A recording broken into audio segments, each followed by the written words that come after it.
All right. golf trip. Well, it is noon, and thank you for everybody being here. We're down a member, so it's great to have people here, and so we got a quorum, so calling the meeting to order at noon. And we'll have a roll call Mr. Egan? here. Ms. Lasky? Here. Mr. Don? Here. Ms. Kaminsky? Here. Ms. Goodman? Mr. Becker? Here. Everyone, received an agenda. Do we have a motion to approve the agenda? Make that motion. I'll second. All in favor? Aye. Anyone opposed? And public comment, anybody online? Nope.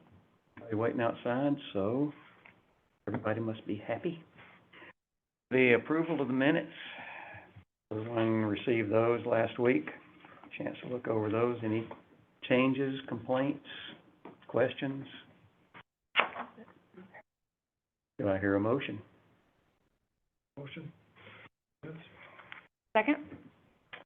All in favor? Aye. Anyone opposed? All right, bang, bang, bang, right to the treasurer's report. Okay, so you should have a list of your accounts payable for October of 2023. It's pretty straightforward, except for we had some more of the PFAS on there.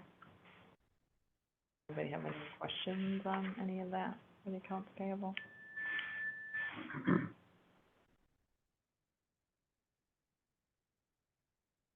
Now, do we need to approve that as a separate one from the second?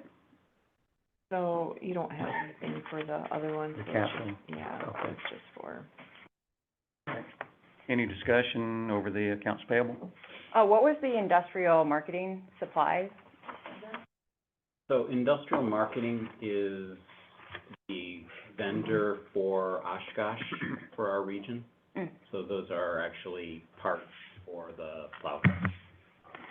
Placing the blades at the bottom of the plows this year are fairly expensive. The name of the company doesn't tie into really what it does. No. Okay, thank you. Anyone else?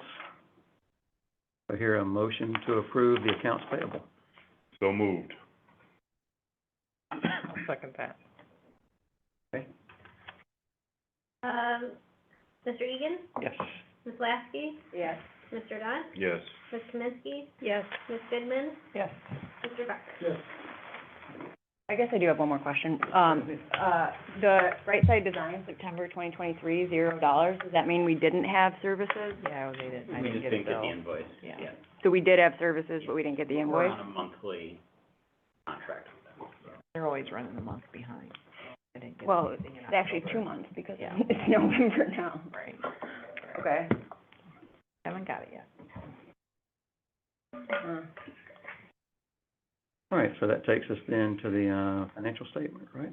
Yeah, so you should have your total revenue and expenditures and also your trial balance. Remember, it's just for 1 month because the new fiscal year started in October. And Can we minimize the people, on the Zoom? Our little people box? I can't. so it does have your new budget numbers in there. So this, here, all Thank this you. right here. Thank you. Anybody have any questions on any of that? Usually look at this before I come. I didn't do it this week. Give me 2 seconds.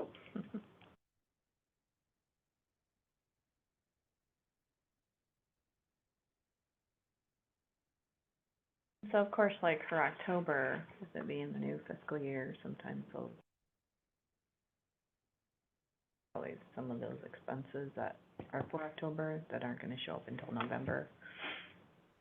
We saw a little bump year over year in revenues. What, Well, we got more of a transfer in from the county, so 12.5 compared to the 10.833. And then it looks like the fuel sales is a little higher than last year. was that a blip or is there something different happening? Do you know, Barry? Well, when Cape Air actually flies, Mhm. as opposed to canceling flights, we sold a lot more fuel. Oh. So that Nice. good all around when they operate effectively, they did really good in October. And also the car rental fees. And the car rental, they are now paying us quarterly instead of monthly, Right. so that Oh, a little bit of okay, a lift there. okay.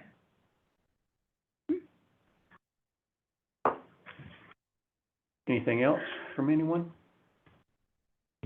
I would entertain a motion to accept the, financial statement.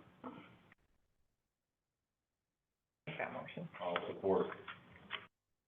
Ms. Lasky? Yes? Mr. Dunn? Yes.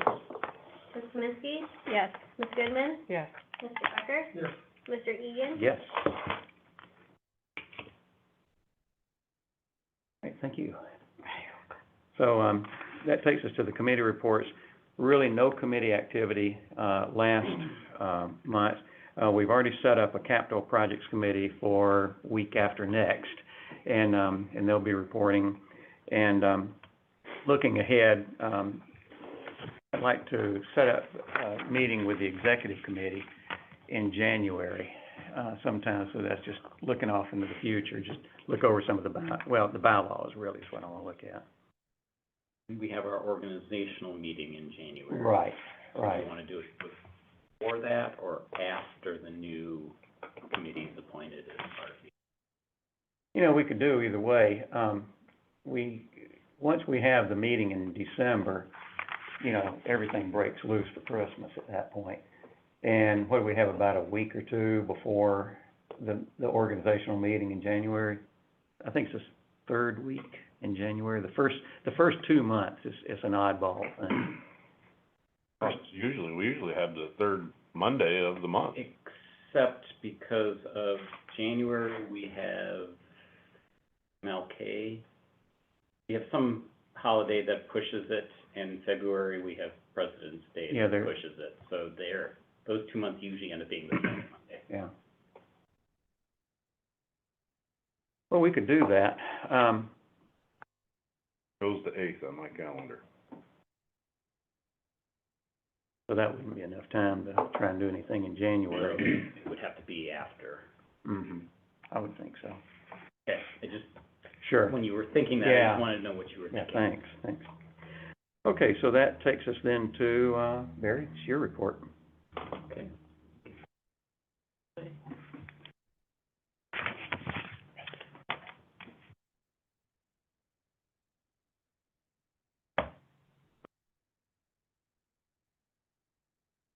You need to. Thank you.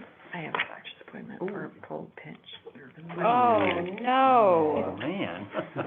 Sorry. We're all falling apart. I thought Cindy was the worst off here, turns out. Oh. They were all laughing at me. Oh, hope they can.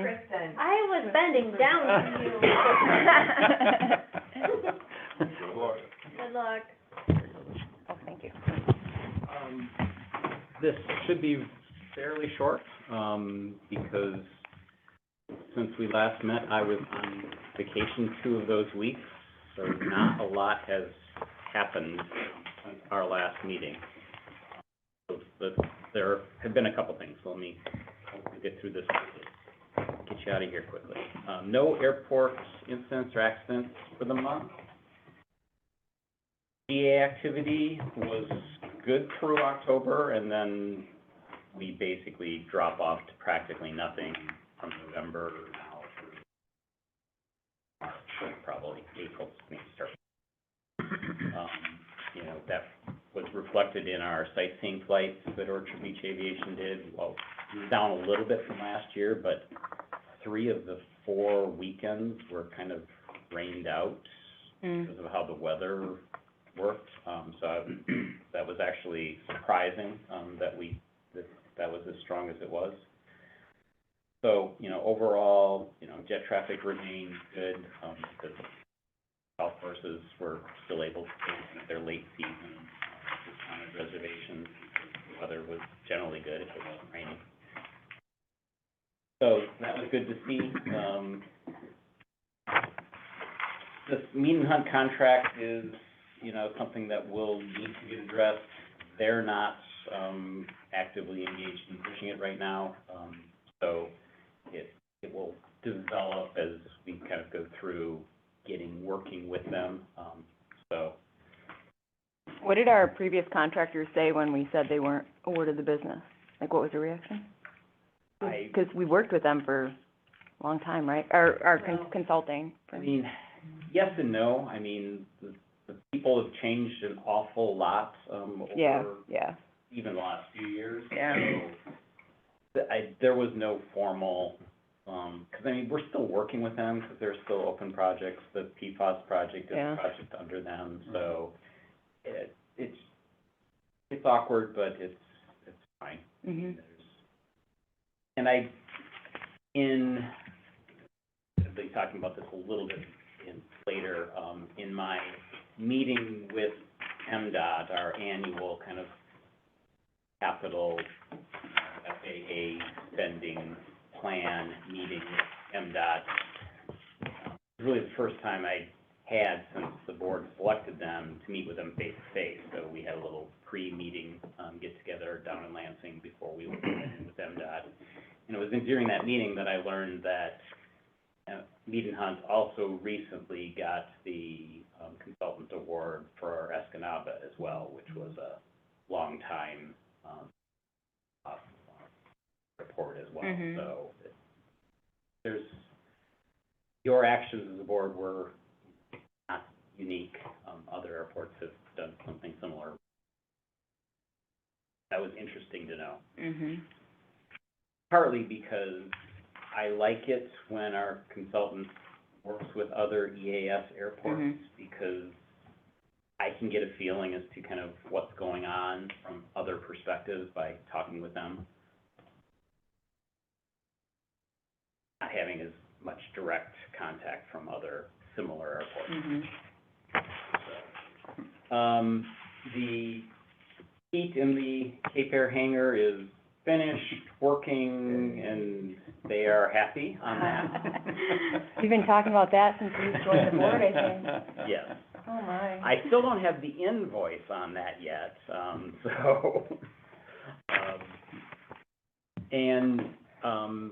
Joe Robbins' hangar, construction is basically complete. The doors were installed probably 10 days ago on that. And the contractor is out working on the heat in that, hangar today. So, everything's kind of wrapping up, getting ready for winter. On the next slide, looking at, entertainment, October was a really good month, for Cape Air. With regard to passengers, emplaned, as well as, their reliability. So they canceled only 3% of their flights, with only 4% delayed, for an on-time of 93%, which equals the on-time performance of their first month of service when they started. That month, they didn't cancel any flights. But that first month they started, they were only operating 2 flights a day, as opposed to the current 4 in October, so double the number of flights. Things are, as you can see from really the last 3 months, 4%, 5%, 3%. November is trending in that area as well. So, I mean, they've really turned things around, and it then translates into increased passengers. So that 1,400 for October, that is our second best October, eclipsed by the 2011 Frontier October. And I believe the previous best was their last year's number, so that 1161, so that kind of shows the growth. And if you kind of look at kind of the numbers through the summer, July and August, so we run this summer schedule from end of May through now, next week, so just after Thanksgiving. We got 4 flights a day, 5 flights on Sundays. The same, whether it's that May, July, and August, or, the first part of November. Our community's demand for air service changes drastically through that window.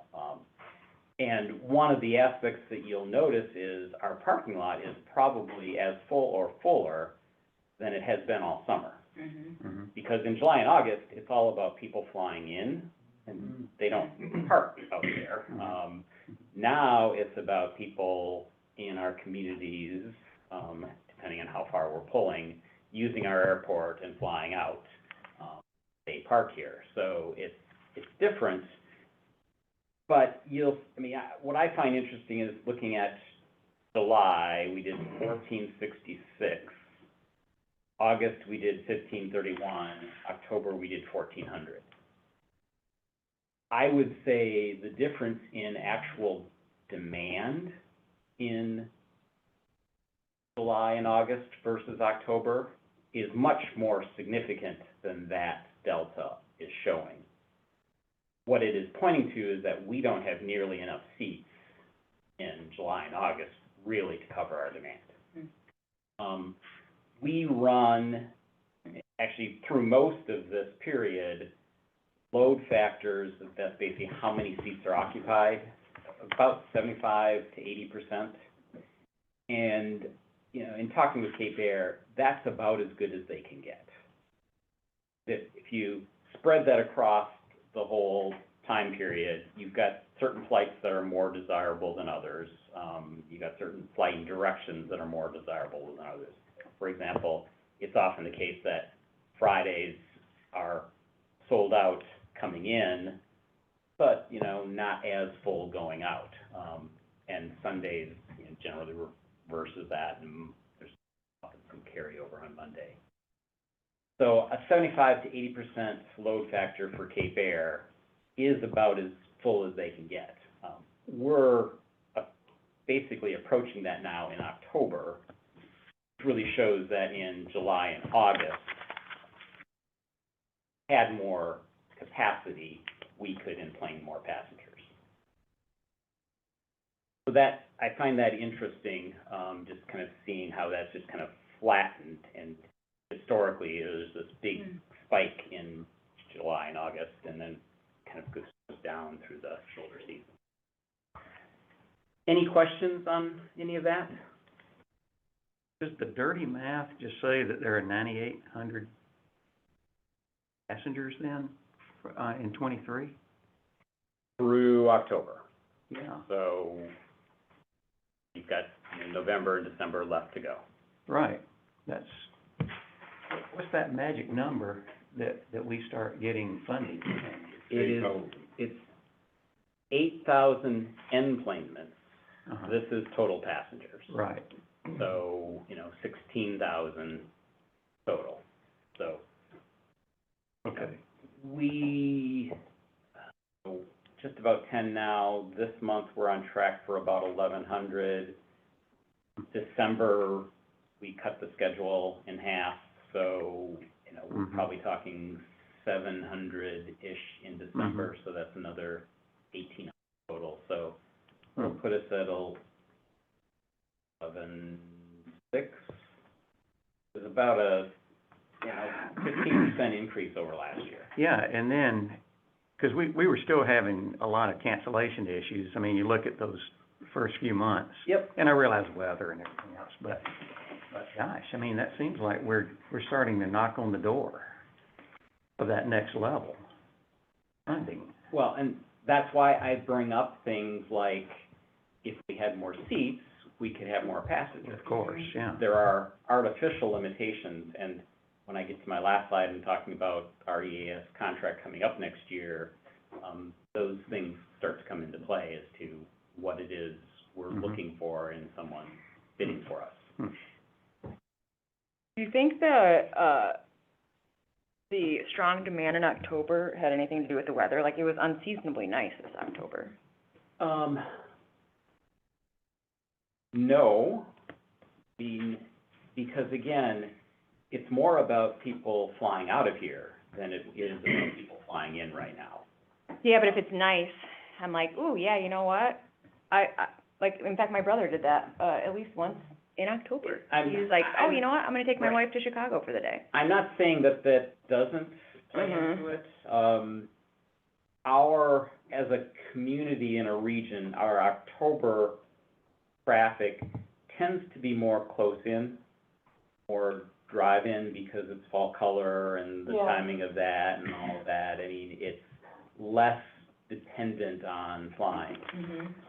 But one of the things it makes as much sense to mention here as it does, in a couple slides when I think I have that, is Cape Air, and I mentioned this over the last couple months, is I've seen kind of the booking pattern return to what I call historical norms, in the sense that people are booking closer in than last year. Last year, things booked out well in advance, and you look at September, October, we were well behind where we were for advanced bookings, Yeah, kind of going into those months. yeah, I remember that. And then, boom, close in, people booked, and that is what we've historically seen.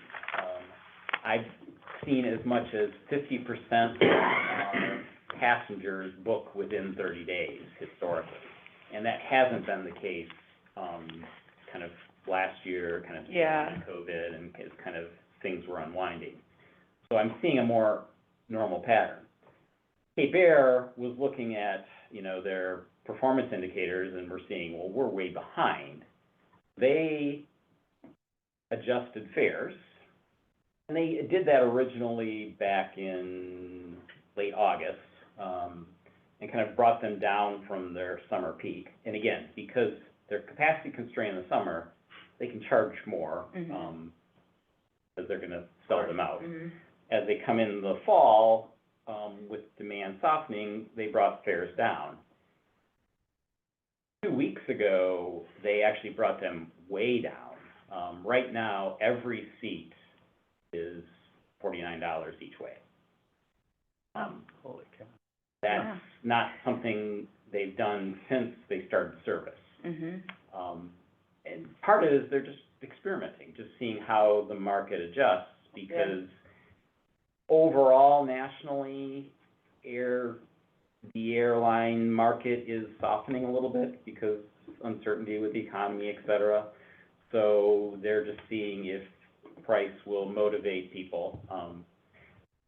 I wish it was a little bit more coordinated, because I didn't even know that they had done that until I was putting together my airfare report, and it's like, oh, wait, every seat's $48? We should be marketing that. Yeah. But they're seeing the response even without any marketing push, Yeah. because it's what shows up when people are Yeah. searching. Okay. So I think there's Cool. a fare-driven component. Yeah. Weather played some role. I mean- How much you can contribute to either of those, Yeah. who knows? Interesting. Any other questions? Not, then switch over to the airfares. And here we'll see, basically Traverse City kind of getting more normal as far as its fares. So it is, for this snapshot now, the most expensive of the 4 airports on average, eclipsing Muskegon by a couple dollars. Pretty much across the board, everything out of Traverse City went up this month. It's a little bit tricky because the snapshot is kind of just before Christmas, so how that plays in. Grand Rapids, though, is a little bit less expensive this month than the previous month, so, we're a little bit more expensive, but, comparable. So overall, this is exactly what I'd like to see is, we're cheaper than Grand Rapids, but that's not realistic given the capacity that they have. But coming in number 2, because then when you throw in the free parking and everything, that kind of balances out, you know, our offering and makes it competitive in spite of the fact that, you know, we've got a smaller plane and all kind of the negatives that are associated with our service. So, we don't show up as being the cheapest, in many markets except Chicago right now, I guess, and Atlanta, but, on average, we're not that far out of the realm of things. Any questions on that?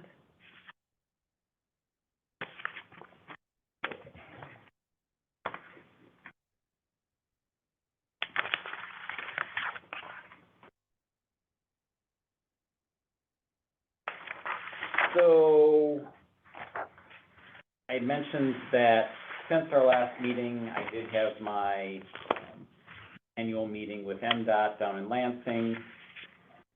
They still haven't finished approvals of our ALP, but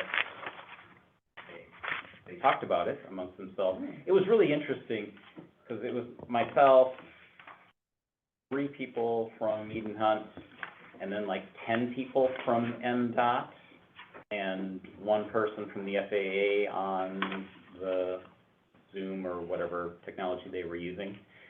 And most of the meeting, it's all of them coordinating how they're working with Manistee, not really involving us. So it's their annual meeting to get them together on things. And I'll tell you a story soon about how they need to talk more internally.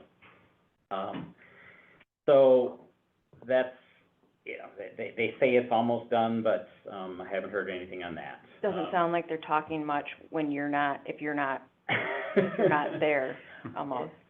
Like a lot of state agencies, there has been a huge amount of turnover over really the last 10 years. So, I mean, when I started 15 years ago in this role, the people I was working with down there had been there 30 years. Yeah. Now, most of them have been there less than a year, and the turnover is significant, and they can't retain. The knowledge base is gone. Yes, Yeah. exactly. So, and their productivity, therefore, is less. So even though they may have all the positions filled, they're not able to accomplish as much as they used to. And unfortunately, with all things government, there's more and more stuff to do each year. So I understand that they're stretched, but it is what it is. So out of our meeting, Mead & Hunt needs to get to MDOT tomorrow. I got a reminder this morning, kind of an updated set of information that kind of ties everything together, although there wasn't that much that changed as a result of the discussions. Issues with state funding for this year. So this was one of those eye-openers where everyone in the room was like, really, that's what's happening?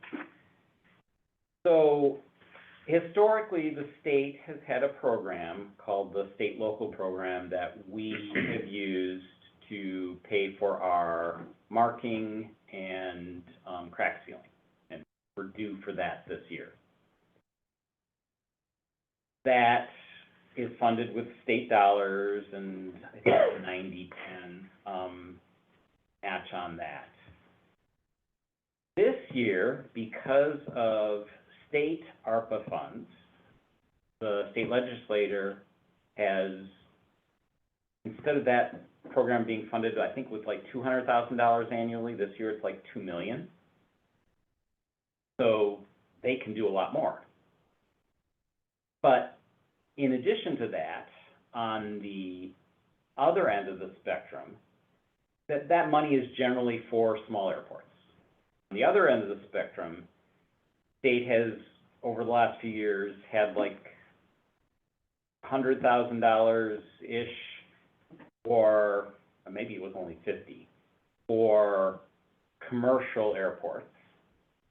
And this year, through a special allocation, that $50,000 is $5 million. But they've changed the rules for eligibility. So for the traditional program for the small airports, it's now being limited to non-commercial airports. So we are excluded. And the 5 million pool is now limited to non-EAS airports, so we're excluded out of that. So there's $7 million more dollars, and right now, we're potentially able to get none of it because of, and it's really just a couple airports that fall in these cracks between how they've written the rules and who's driving those decisions. And our unique situation of not being a primary airport, being EAS, just such a minority that no one even realized that we were being excluded until this meeting and the discussion around it. So, And is there any potential for them to go, oh, this is stupid, and we'll fix it? they advised us to submit on the small airport side, because if not enough projects come in and there's dollars left, probably would be eligible. But that's, you know, we can get money after everybody else gets theirs, if that's how. So we will submit still, So, yes, yep. and these are federal funds, right? These are all state. This is all State state funds. This is all one-time ARPA, well, they're federal dollars, but Right. they're the Managed by the state. Who do we submit to? Like, what is the body that, MDOT. MDOT? So they write the rules based on what the legislature So what are those is. few airports that meet the guidelines of the new standards? Where are they located? Whose districts are they? Well. What do they have on the docket? That was my next. So the Yep. air service side, the 5 million, that's being pushed by Traverse City because they want to offer subsidies to attract more service. And they often try to exclude smaller airports because they don't like the competition. Right. So, you know, that money right now would be, you know, available to Marquette, Traverse City, Grand Rapids, and those airports. So, and given what they're trying to do with it, those dollars don't go very far. I mean, they're essentially trying to create a one-year revenue guarantee program for a carrier to come in, try a route. If the route isn't profitable, they make it up. So they can spend a lot of money quickly on those types of programs. So I understand, you know, where it was coming from, but tying back to MDOT not talking, until we had this meeting, they weren't even aware that, you know, Manistee's unique role and how all of these decisions being made by various people around the room, you know, impacted us negatively, so. So overall though, I mean, I'm not okay with if there's anything left out of 2 million, maybe we'll throw it your way. I'm not, yeah, it's like, I think it should be, we're in there, you know, and if it's a small, like, obviously Muskegon and ourselves, Muskegon must be in this too. Iron Mountain, or Ironwood and us are the two that are most impacted. Right. So how do we get them to know? Because we don't get $1 million. Yeah, So therefore, you know, yeah, we need every dollar we can get. right, and so, again, I don't wanna be like, if there's money left over, we can get it, but it's like, who do we have to talk to about, you need to fix this? You need to get to the director of MDOT or whoever to fix this now. I can get that information to you. Okay. So, just so I understand it, is it, so the federal government allocated an additional, like, net 7 million between the ARPA funds and Well, whatever I this other mean, thing is? the state got many millions of dollars ARPA funds. Okay, The and then the legislature state legislature said allocated 2 million for this, 5 million for this. those amounts for. And then Yes. it was the legislature or the geniuses at MDOT that created these rules that, I don't know it probably is some at both levels. I don't know what the legislature's language was, and then obviously bureaucratically it gets interpreted into program rules, so. You can put that all together. I think a letter from our board, you know, to Yeah. our legislature and to MDOT saying, this is not acceptable. You know, you Yes. cut us out as a minority, and it's just not acceptable. yeah. Okay. I will pull that together Cool. ASAP. Mhm. This is just ridiculous. Yeah, yeah. Borrow your pen. I mean, of all the groups that are supposed to help, I mean, ARPA funds are those. Mr. Collins is glad for your support. Right, so, well, plus, Yeah, but yet, yeah. get us out. The last item on this slide is, so the projects that are moving forward, this year through Mead and Hunt is our RSA safety area grading, which is a safety item that has come up in our inspection, and it started with the tree removal in the southwest corner of the airport, and now this next phase is about $1 million potentially of grading, bring everything into standard safety compliance. A tree cost $1 million. The T-hanger door, Bush and dirt, the lot of dirt. T-hanger doors, are up for the project this year. And then something that, as part of this process, we moved forward is, getting a new beacon, because our current one, over the last year, it has been not working more than it's been working, and right now, the gears are basically stripped, and it really makes more sense to replace it than to repair it. Wasn't that also one where like, when we have to replace the light or something, it's like a huge, Yes. expensive thing, and, Yes, yeah. because no one wants to climb the tower because. Yeah, and then the new one, like, can tip down or Yes. something like that? Yep. Okay. Yep. I probably covered everything on the Cape Air service, talked about the performance, improved numbers, advanced booking timing.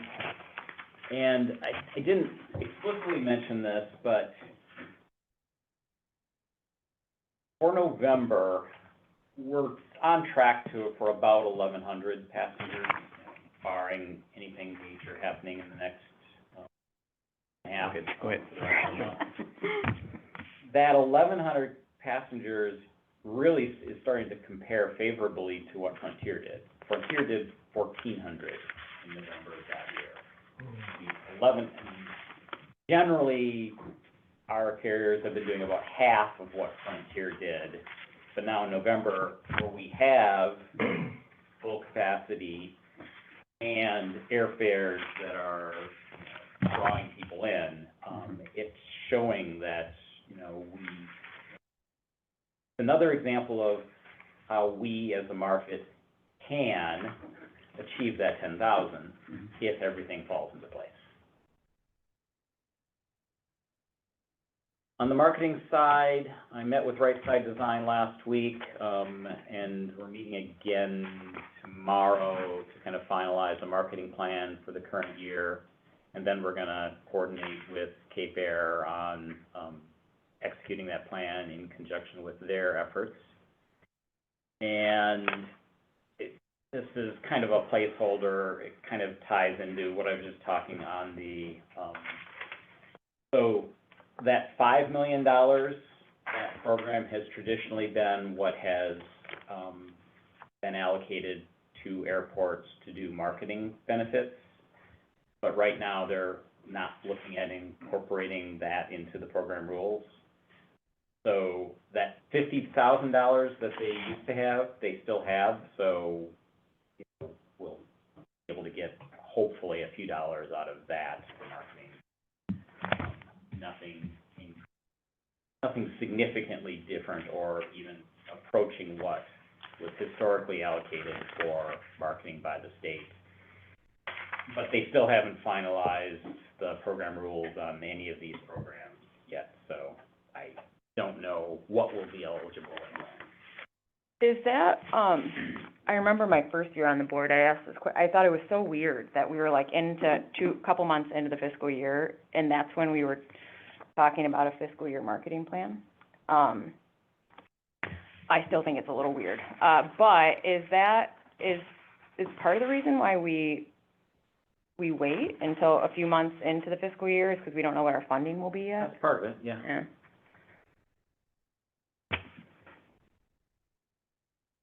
So then, the last slide here, I brought up last month, kind of Muskegon and EAS. So developments on the Muskegon front is Muskegon has successfully convinced DOT to basically end their 4-year contract early. So they will be going out for basically rebids sometime. I don't yet know the timing of that, whether that will align with our schedule of bids next year or not. I hope it does, but it may not be, because actually it surprised me that DOT responded as quickly as they did on that, although they haven't yet put out the RFP, so it still may be months, in which case it could easily align. Cape Air and Muskegon are talking. Cape Air plans to bid for Muskegon once that process comes out. So there's been movement on that front. But then, it's November. Typically, historically, DOT has released the RFP for Manistee as early as January and as late as March or April. So now is the time for us to be thinking about what it is we are looking for. And I'm curious, who was on the board a year plus ago when we went through this process? I think it was everybody but George, were you? Yeah. So George wasn't, okay. So just a quick, explanation. So DOT basically is in charge of EAS. So they basically put out an RFP requesting service. We get the privilege of being able to, provide some input, but ultimately it's their decision as to what we get assigned. But a lot can happen behind the scenes that kind of moves what the options are. So I've already been kind of alluding to the fact that I would really like to see from a Cape Air bid more capacity so that we can get to 8,000 employments, because realistically, if we were to fill 75% year-round, we would still be short just because we don't have enough seats to basically get to that number, even if we did have the demand. But as I mentioned last month, there are other things, that either could be with Muskegon or without Muskegon, like, some service into Milwaukee or other things like that, that are things that could essentially expand our capabilities. I'm just curious how the board would like to provide input into this process. Because in the past, I've driven a lot of this with right side design, a little bit on some of this. I want to make sure that your thoughts are incorporated into any discussions I'm having or what's out there. Well, prior to COVID, we were talking, and we received a bid from Cape Air about going to Grand Rapids. And I still think we were in that unknown territory. I think that's still an intriguing concept, or even Detroit or Minneapolis. I think those are also intriguing. Milwaukee does not get me excited at all. I know we had good run there when we had Frontier, but, and O'Hare's always the wild card. No way to sugarcoat it, it's got some great opportunities there, but it's also got, if you're not a big boy, it's hard to play ball.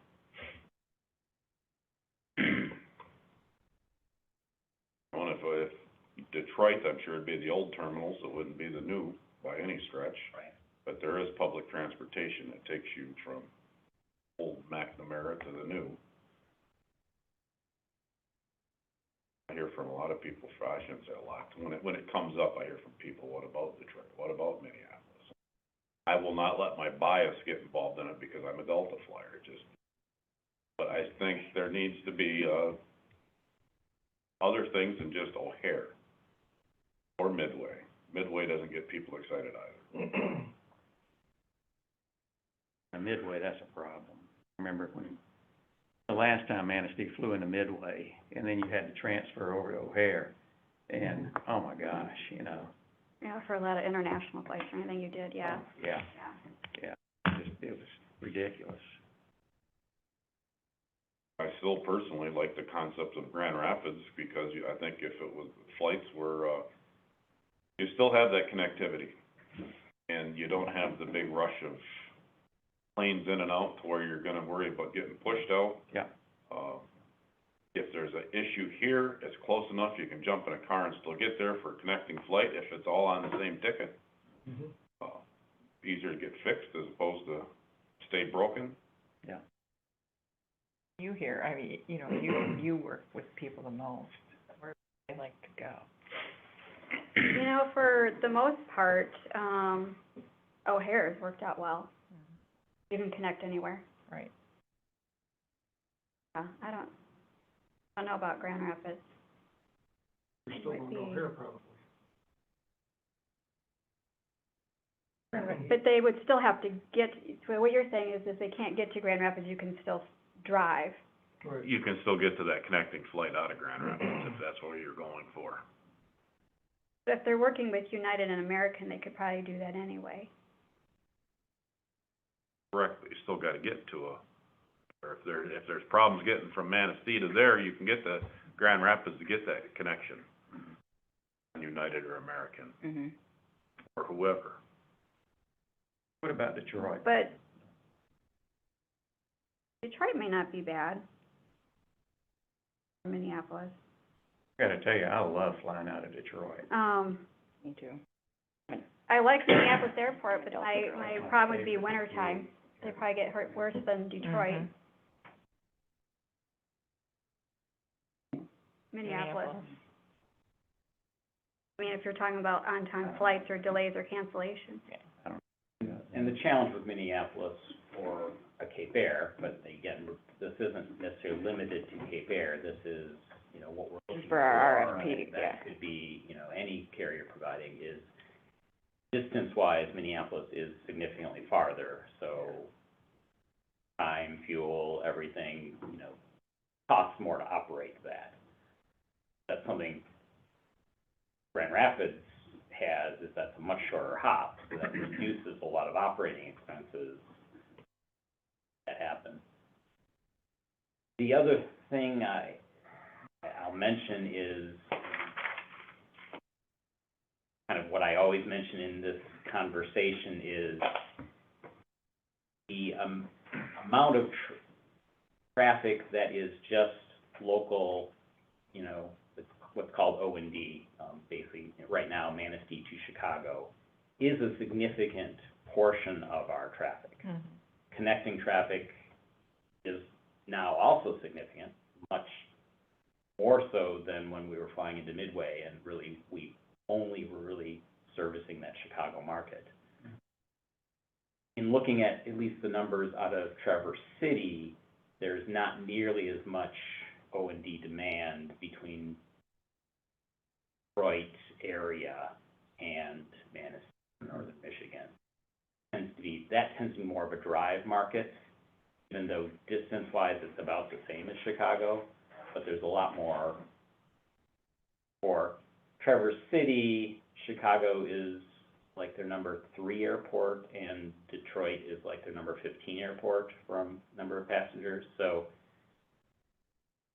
Detroit has benefits for connections and mind share because we live in Delta country historically, and, but it doesn't have some of the other benefits on that local O&D traffic. Well, I'm not saying it's exclusive, I just have Right. options. Mhm. Yep, Mhm. yep. Yeah, I think people, I mean, I always hear a lot of people, like, jump on a plane, go to Chicago for a weekend or something, and, they won't do that to go to Detroit or. No, you'll be. I mean, I would, but not everybody. And, I wouldn't. and tying in a couple things here is, right now, when we have 4 flights a day in our peak season and only 2 in the winter, makes splitting that traffic into different destinations harder, because that's almost like the bare minimum you need to provide a level of reliability and backup and service to a destination. If, however, we can get 6 flights a day in the summer, having 4 and 2, that starts making sense. Otherwise, you're potentially talking about just 1 round trip a day to another destination, and that may not be enough to align with timing and schedules to make it attractive to enough people. Too bad we don't have, like, I don't know if Right Side Design could do this, but it's like a QR code or something where people can get on and survey. I mean, I remember that a lot of our interest in Chicago was due to the fact that there's a lot of business trips that were going back and forth. I don't know if people still feel that way. It'd be nice to know what everybody likes to use. Not so much coming in, but definitely going out, because this carries us through the winter. Would you rather go to Detroit, or would you rather go here? It's too bad we just can't get a better. One thing I do have access to, although I haven't looked at the data in like a long time, is if people are going through our website, we capture every search. So if someone searches for Manistee to Detroit, we capture that, even if they're not gonna fly, because it's not something that makes sense. But you can use that data a little bit to kind of get a feeling as to some of these other airports, where are people looking? That would be interesting to see.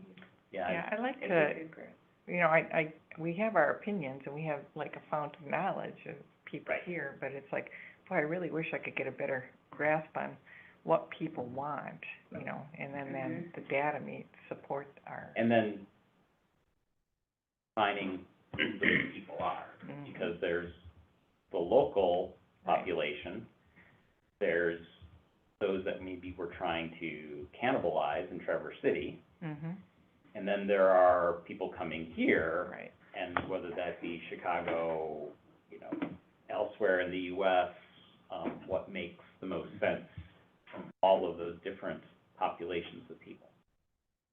I guess I am, the more I think about it, it's like, I don't know why we don't have some sort of survey thing.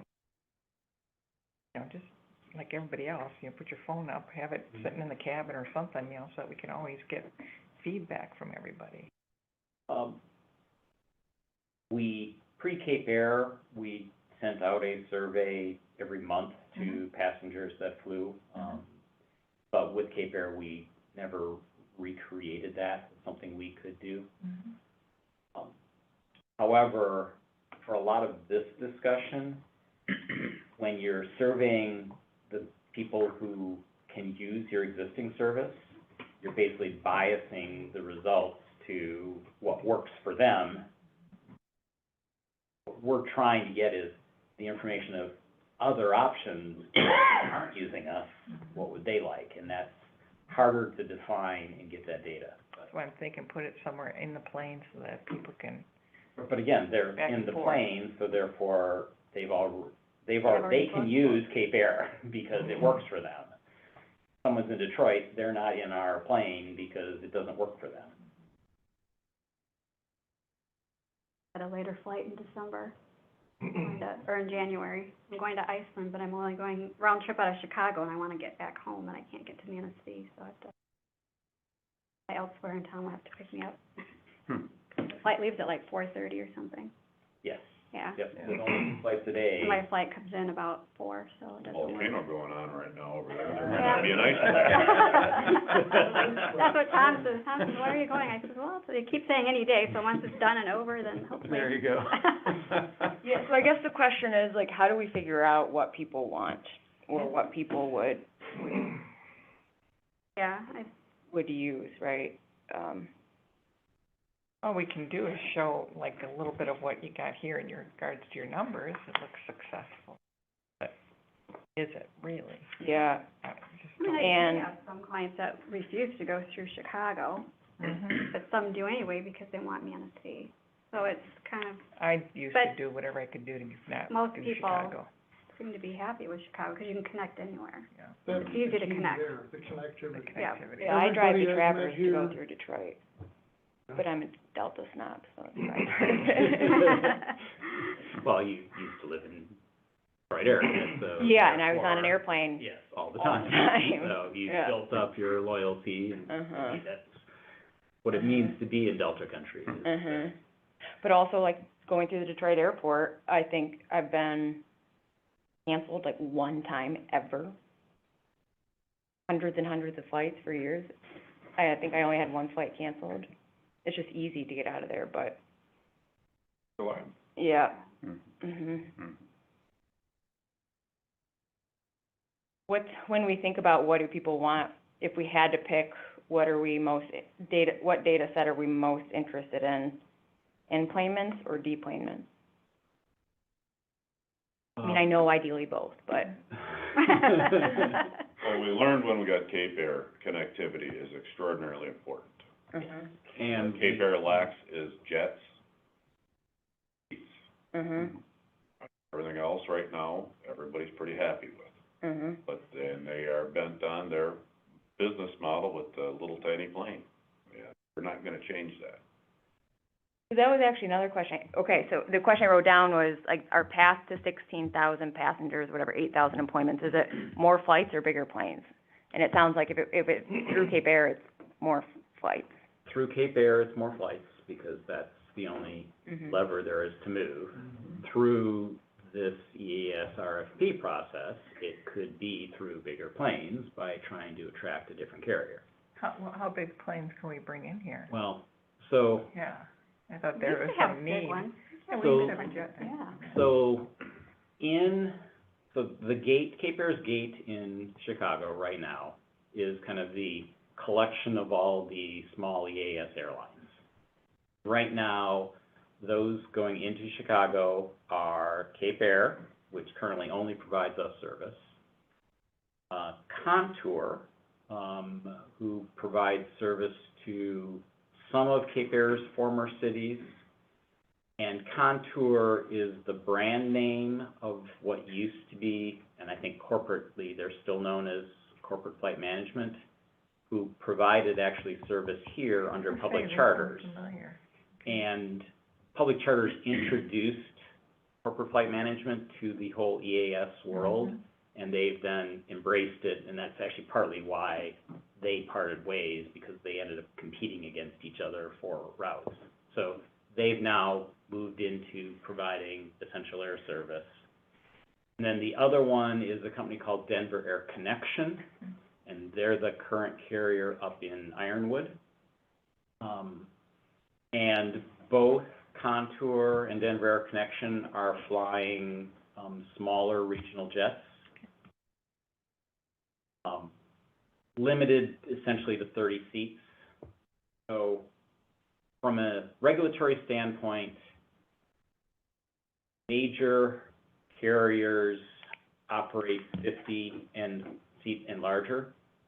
And increasingly, it's now 70 seat and larger, as I've mentioned about some of what Delta is doing and basically eliminating 50-seat aircraft from their system completely as of this year. So you've got, and that's what's called, those operate under Part 121 regulations. Then you've got 9-seat and less, which is Cape Air, Boutique, who's bid on us in the past, and Southern, and those operate under Part 135 regulations, which are less stringent. And then in between is this Denver Connection and Contour, I think, are the only two that are operating in that in-between. And they're basically using essentially the same loophole that public charters introduced under alternative EAS, where they're operating technically as a public charter, which allows you to operate under Part 135 up to 30 seats, but you have to have this organizational structure where marketing and sales is a separate entity from the actual operator.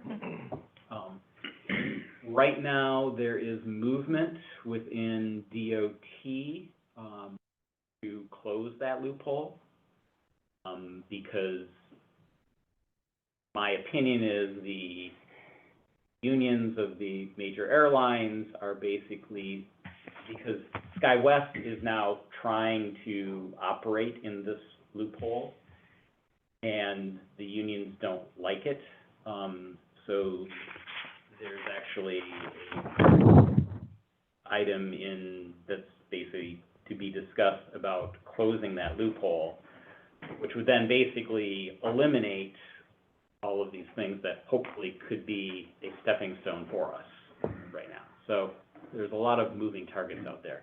But, long explanation of that, but both Contour and Denver Air Connection are operating in Chicago in the same gate, and are people I would certainly be looking at trying to get to bid on us.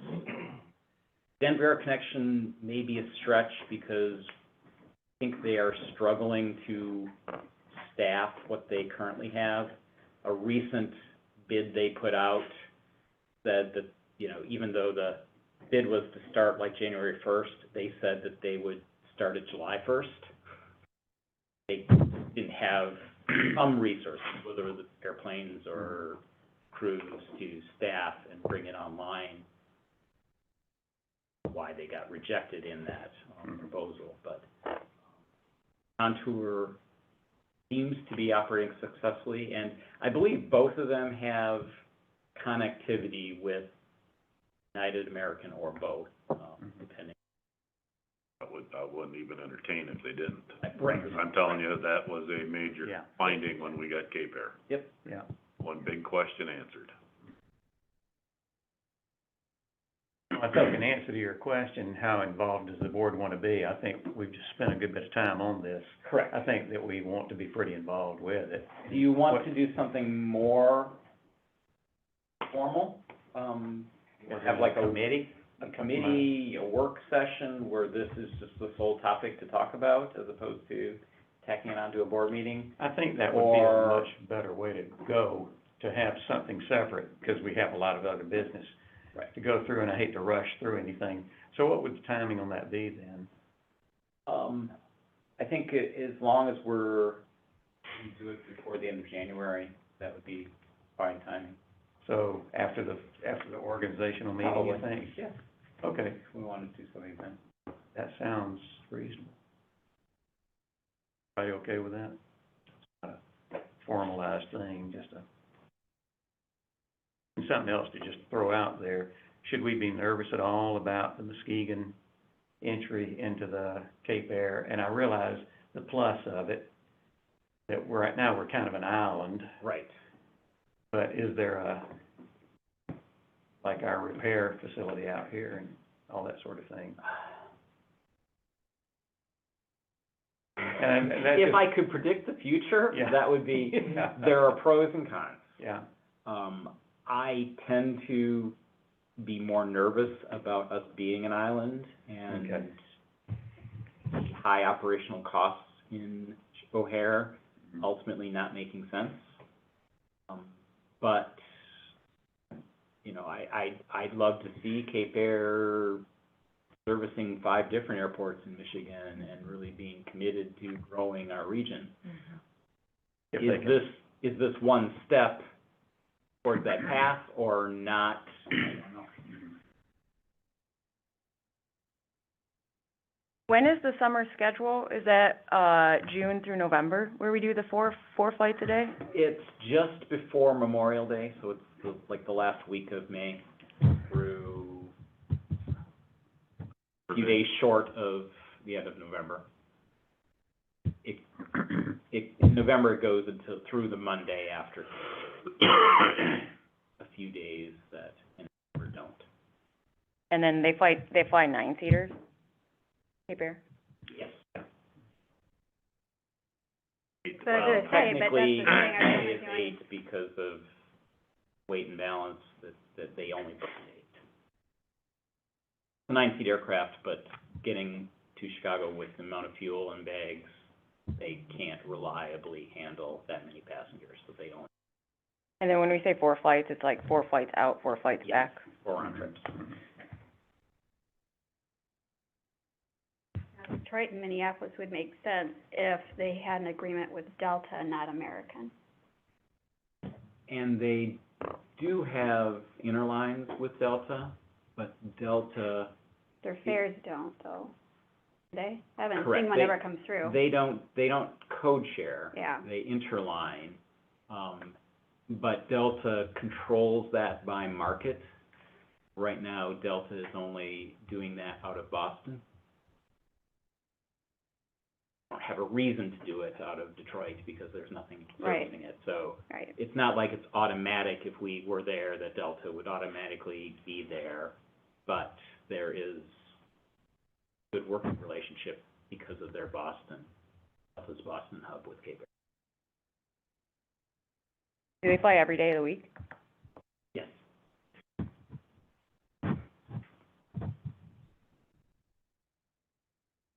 Anything else? All right, that takes us to old business, unfinished business.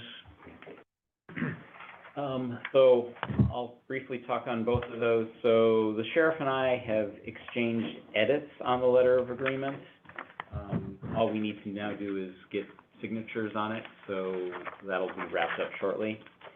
And on the, looking at alternatives for insurance, our renewal on their insurance policy is January, so that is now my priority between now and the next meeting, is to get all of those options pulled together. What I checked with the admin this morning was that was sent back this way in May. Yep. So,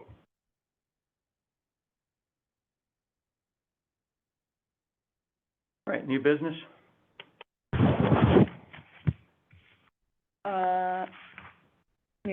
Maybe I say this on the next one. Well, yeah, well, the next one is comments. You wanna make that a new business, or you want it? I think just a comment. Okay. So, no new business, then? It got me thinking that, what's his face's seat is gonna be filled, and then if there's turnover, today, I counted in a few sentences, we say so many acronyms, which now make sense, that we've been here a long time, but like, honestly, it sounds like we're speaking a different language half the time. I think it would be stellar if, by the time our next people started, board members, if we could, like, have a one-pager of funding and a one-pager of acronyms. So, like, not all funding, won't be perfect, whatever, but like, generally speaking, here is how the airport is funded, and like, these types of projects typically come from the, man, I feel like if I would've had that, I would've learned a little bit faster. So, We have a board handbook that we pass out, just kind of tells you, it doesn't have to be that big, but we have about 4 pages of acronyms.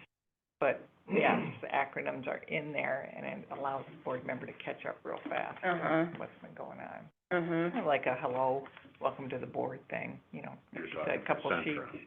Yeah, couple sheets.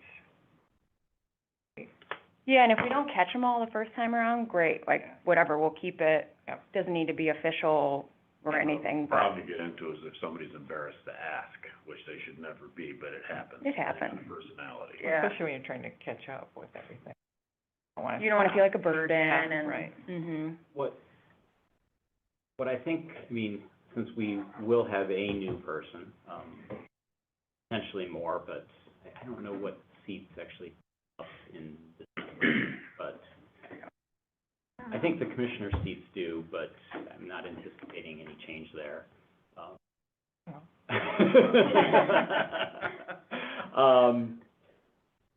I always reach out to new members and invite them to sit down and talk.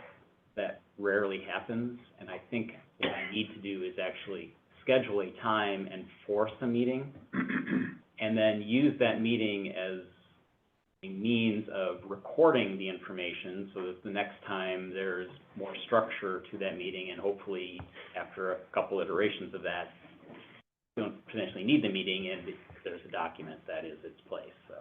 I think when I got on, not long after there was the strategic planning meeting, we got all together and spent Yes. several hours. Yep. And that was great for me as I was trying to learn everything. But, yeah, I think that's a great idea, Barry. Yeah, if that would be the best way to create it, that, I think as long as, like, whoever comes on next, like, actually, well, that's what I'm takes saying, you up I on it. need to force the meeting to Mhm. happen as opposed to just putting out an Yeah. invite. yeah. So if for some reason it doesn't happen, I still think then that we sit down and say, Yeah. okay, what would have you said? Let's get it on Yep, paper. Yep. Okay. And kind of dovetailing with that, I was really astounded by how many people were interested in Yeah. Yeah, I the seat on was the too. board. Yeah. 4 actually applied, and then 2 more people contacted me and said, so, tell me all about it. So, I know that 6 people were seriously interested right away, so that's pretty Wow. encouraging. Unusual. I- Every once in a while, the road commission gets excited like that, but. Oh, really? Other than that, we've gone, for like Central Wellness, we've gone months. We've had, issues, what other boards? Library every once in a while. Library. Really? There was a bunch of people that applied for that one too. right? Yeah, we're getting a lot of people applying these days, so, Nice. yeah, because we did go through a drought for a Yeah, long the time. Harbor was the same way, and now it's full. For 2 years, when I was starting, new Oh, people good. coming in, or yeah, More that's good. excitement People wanna or- actually volunteer to help. I mean, That's terrific. imagine that, word that's of really mouth, good. peer pressure. If you don't do something, nothing's gonna change. Yeah. That's true. Okay, Cool. anything from Okay. anyone else? All right, I would move that we all adjourn and go about the day.